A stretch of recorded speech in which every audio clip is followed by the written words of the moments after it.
শুভ সন্ধ্যা বন্ধুরা।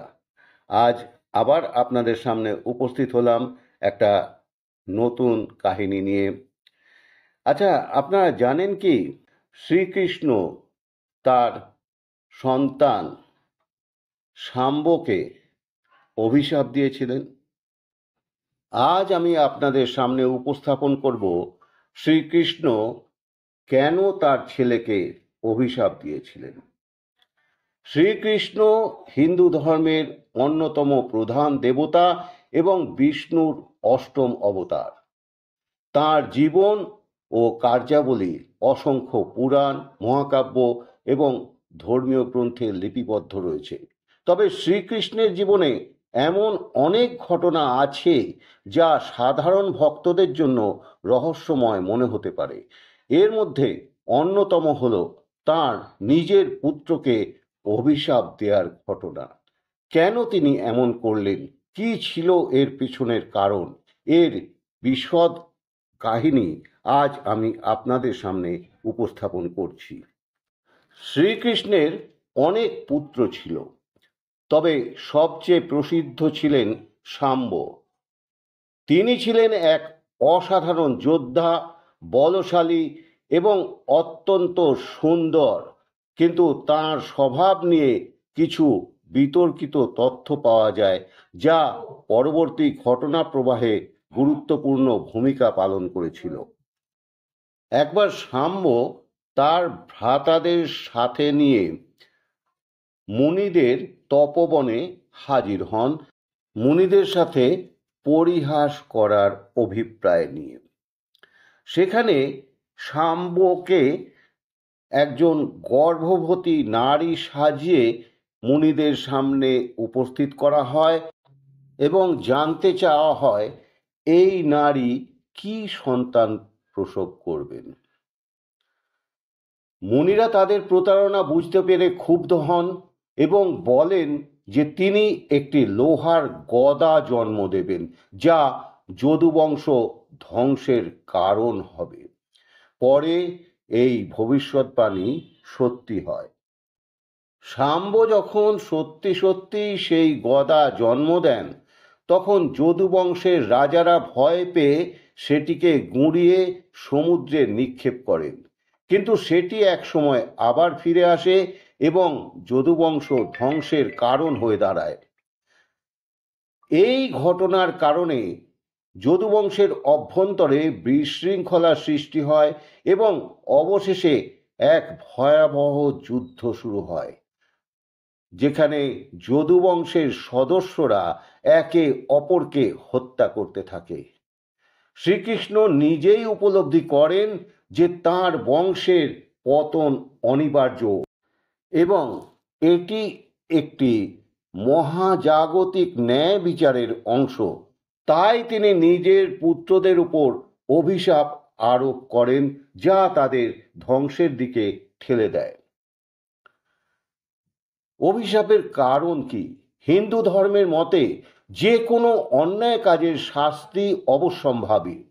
সাম্য এবং অন্যান্য যদুবংশীয় যুবরাজদের দুষ্টুমি এবং মুনিদের অবজ্ঞার কারণে এই অভিশাপ দেওয়া হয়েছিল।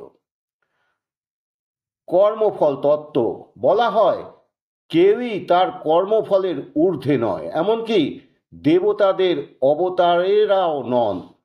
শ্রীকৃষ্ণ এই নিয়মের ব্যতিক্রম নন। যদুবংশের পতন একটি পূর্ব নির্ধারিত ঘটনা মাত্র ছিল। কুরুক্ষেত্র যুদ্ধের পরে যদুবংশ অত্যন্ত শক্তিশালী হয়ে উঠেছিল, যা ভবিষ্যতে ভারসাম্য নষ্ট করতে পারে।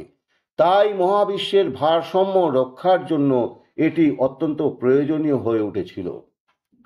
এই ঘটনা থেকে আমরা নৈতিকতা, কর্তব্য ও ধর্মের গভীর দিকগুলি উপলব্ধি করতে পারি।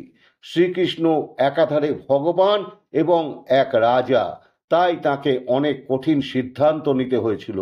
তার অভিশাপ কেবলমাত্র শাস্তি নয়, এটি এক বৃহত্তর ন্যায়ের অংশ ছিল। শ্রীকৃষ্ণ কেন তার ছেলেকে অভিশাপ দিলেন তা বোঝার জন্য আমাদের ধর্মীয়, নৈতিক ও ঐতিহাসিক দৃষ্টিভঙ্গি নিতে হবে। এটি নিছকই পুত্রের প্রতি রুষ্ট হওয়া নয়, বরং বৃহত্তর এক কৌশল যা বিশ্ব ধর্মের নীতি অনুযায়ী সংগঠিত হয়েছিল। এই ঘটনা থেকে আমরা বুঝতে পারি কখনো কখনো ব্যক্তিগত সম্পর্কের ঊর্ধ্বে গিয়ে বৃহত্তর কল্যাণের কথা ভাবতে হয়। শ্রীকৃষ্ণ হিন্দু ধর্মের অন্যতম প্রধান দেবতা এবং বিষ্ণুর অষ্টম অবতার। তিনি ন্যায়, ধর্ম ও সত্য প্রতিষ্ঠার প্রতীক। তাঁর পুত্রের প্রতি আচরণ এবং বিশেষত অভিশাপ প্রদান ধর্মভীরু মানুষদের মধ্যে নানা প্রতিক্রিয়া সৃষ্টি করেছে। প্রথমত, অবতার হওয়া সত্ত্বেও কঠোর শাস্তি প্রদান। অনেক ভক্ত মনে করেন যে শ্রীকৃষ্ণ যেহেতু সর্বজ্ঞানী, তিনি জানতেন যে যদুবংশের পতন অনিবার্য, কিন্তু তিনি নিজে কেন এমন কঠোর শাস্তি দিলেন তা নিয়ে অনেকে প্রশ্ন তোলেন। কিছু মানুষ একে তাঁর বিচারের কঠোরতা হিসেবে দেখেন। কিছু ধর্মপ্রাণ ব্যক্তি বিশ্বাস করেন যে এটি কর্মফলের নীতি অনুসারেই ঘটেছে। শ্রীকৃষ্ণ তার ব্যক্তিগত সম্পর্কের ঊর্ধ্বে উঠে ধর্মের বিধান পালন করেছেন, যা ন্যায় প্রতিষ্ঠার জন্য অপরিহার্য। অনেক ভক্ত মনে করেন যে এই ঘটনা সমাজের জন্য এক সতর্ক বার্তা। এতে বোঝা যায় যে অন্যায়ের শাস্তি অবশ্যম্ভাবী, তা সে যেই হোক না কেন। করুণা ও কঠোরতার মিশ্র প্রতিক্রিয়া। কিছু মানুষ একে করুণার পরিবর্তে অতিরিক্ত কঠোরতা বলে মনে করেন।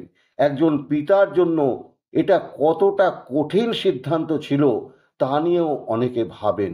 তবে তারা এটাও মানেন যে শ্রীকৃষ্ণ ছিলেন সর্বজ্ঞ এবং তাঁর সিদ্ধান্ত মহাবিশ্বের কল্যাণে ছিল। ধন্যবাদ বন্ধুরা।